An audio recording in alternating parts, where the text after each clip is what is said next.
241102 question పై గౌరవ HRD minister గారిని వివరణ ఇవ్వాల్సిందిగా కోరుతున్నాను. గౌరవనీయులైన అధ్యక్షుల గారికి ముందుగా నా హృదయపూర్వక నమస్కారాలు తెలియజేస్తున్నాను. అధ్యక్ష, ప్రతిపాదన నాయకులు అడిగినటువంటి ప్రశ్నలలో మొదటి ప్రశ్న, ఈ విద్యా సంవత్సరంలో విద్యార్థుల మొబైల్ వ్యసనం కేసులు ఎంత నమోదయ్యాయి? అధ్యక్ష, ఈ ప్రశ్నకి సమాధానం, ఈ విద్యా సంవత్సరంలో 100ల్లో కేసులు నమోదయ్యాయి అధ్యక్ష. రెండవ ప్రశ్న, మొబైల్ వ్యసనం కోసం ప్రభుత్వం ఏమైనా కౌన్సిలింగ్ లేదా రీహాబ్ సదుపాయాలు అందిస్తున్నదా? అంటే ప్రత్యేక రీహాబ్ అంటూ ఏం లేదు అధ్యక్ష, కాకపోతే ఖచ్చితంగా కౌన్సిలింగ్ అనేది అందిస్తున్నది అధ్యక్ష. మూడవ ప్రశ్న, ప్రత్యేక రీహాబ్ సెంటర్లు లేకపోతే డిజిటల్ డి అడిక్షన్ సెంటర్లు ఏర్పాటు చేయాలనే యోచన ఉందా అధ్యక్ష?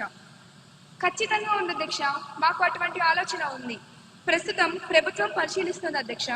పైలట్ సెంటర్లు ప్రతిపాదనలో ఉన్నాయి అధ్యక్ష. ధన్యవాదాలు అధ్యక్ష.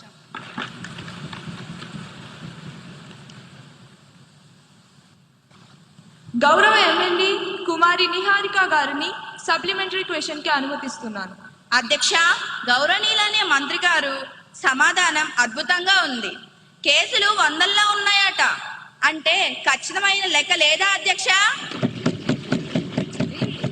లేక అది కూడా ఫోన్లో క్యాండీ క్రష్ ఆడుతూ లెక్క పెడతారా?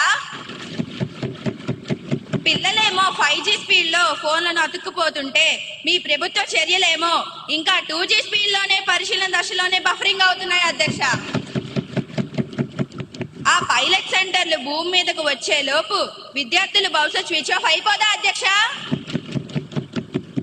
ధన్యవాదాలు అధ్యక్ష. అధ్యక్ష, గౌరవ సభ్యులు సాంకేతిక గురించి 5G గురించి బాగానే మాట్లాడారు అధ్యక్ష.